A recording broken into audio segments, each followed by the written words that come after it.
Hi, it's Kathy from Books at Bishopstone, where I'm going to be talking just about books that are come across my bookshelf, either sitting on my bookshelf. Some of them have been there for a long time, other ones that I've acquired recently, a bit like this pile in my last video that I just went through explaining some of the books that I picked up recently, or ones that have come across my book club. But basically just books that come into my house, I read, and I'll just be talking about them. So I thought I would start with a book that I have just read recently. It's called A Beautiful Family by Jennifer Trevelan. Now, this is a writer that I haven't read any of her books before. She is a New Zealand writer based in Wellington.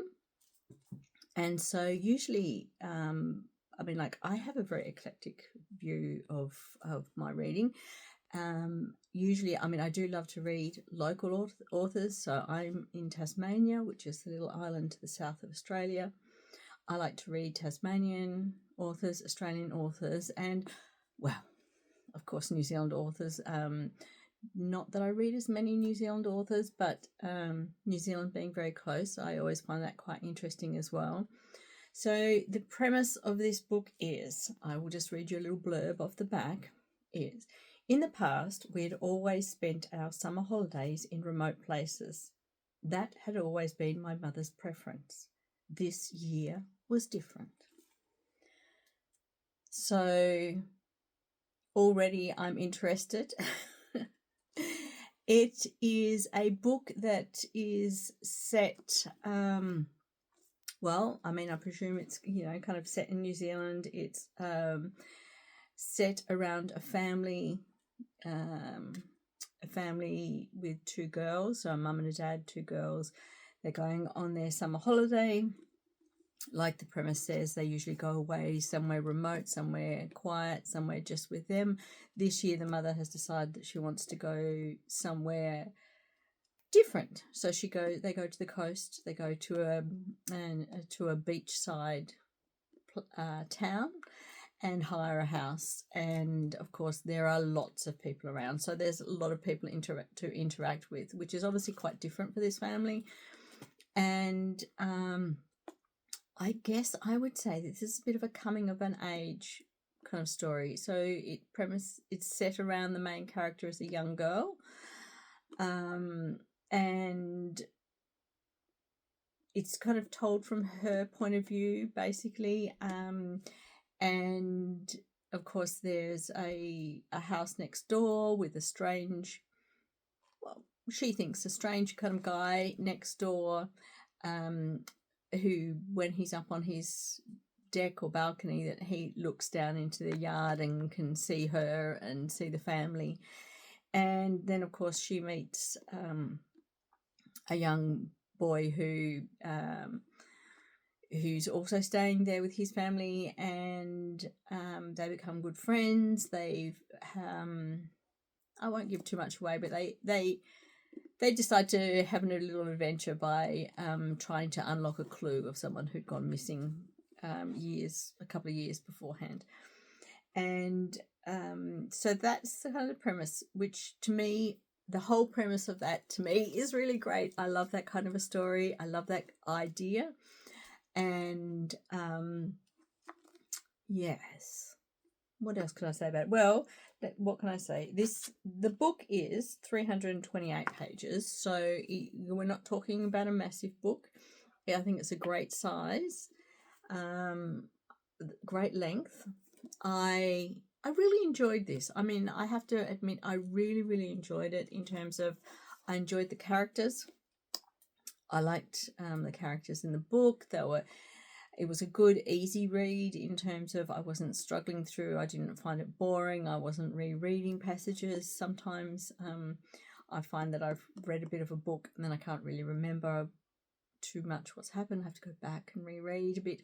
But in this one, it was fine. I really enjoyed it. I enjoyed the characters. I enjoyed the storyline. I liked the fact that there was a bit of a mystery, a bit of a clue, bit of, I guess, it was very interesting for me in the way that I have read recently quite a few coming of age books, but they've always been about teenage boys and probably the dynamics of boys and brothers.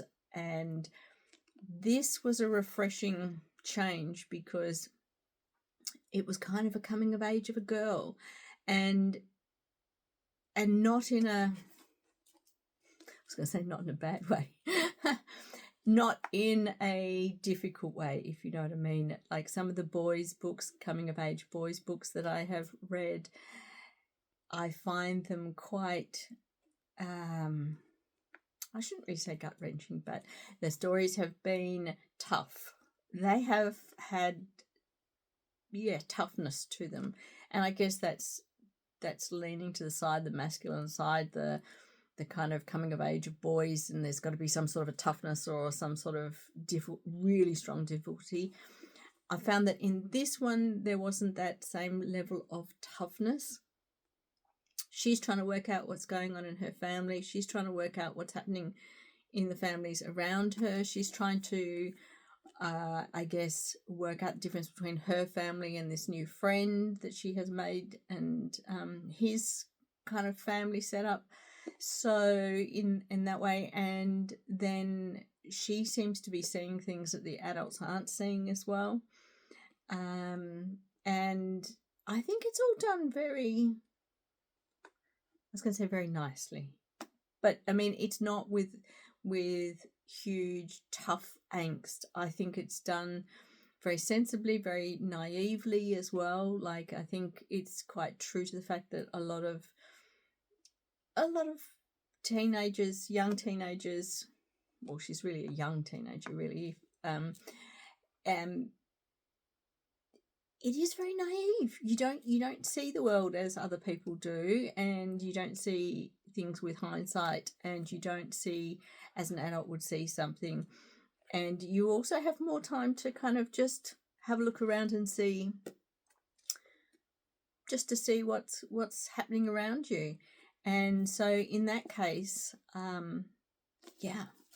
would highly recommend this book for anyone who's interested in that sort of a family dynamic summer holiday setting kind of book with a slight bit of a mystery added into it. I must admit, I also, one of the things I did enjoy about this, simply because it's a New Zealand writer, is just that little bit of difference between, say, an Australian-based author or even an English-based author who I do like reading a lot of English authors, and looking at the subtle differences of New Zealand writers, and the way that she was describing, I guess, a summer seaside holiday, compared to what we in Australia or Tasmania would think of as a holiday. There's a lot of similarities, but then there is also some slight differences as well. So yes, I would highly recommend this book, and I'm going to hand this back to the lady who lent it to me, and I have to say thank you very much to her for lending it to me. That was really great. I still have my stack of books here at the moment. I am working through an Australian book at the moment,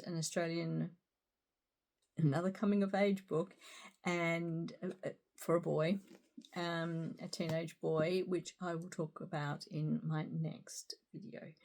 But I hope you've enjoyed my little discussion about this book, and I think this is the kind of format that I might end up with, is kind of like just talking about one or two books each time. I'm not a person who madly has a quota. I must read 10 books this month, 100 books this year. I'm just going to talk about the books that I've read, and I read for enjoyment, not for ticking off books or for trying to make my way through as many books as I possibly can.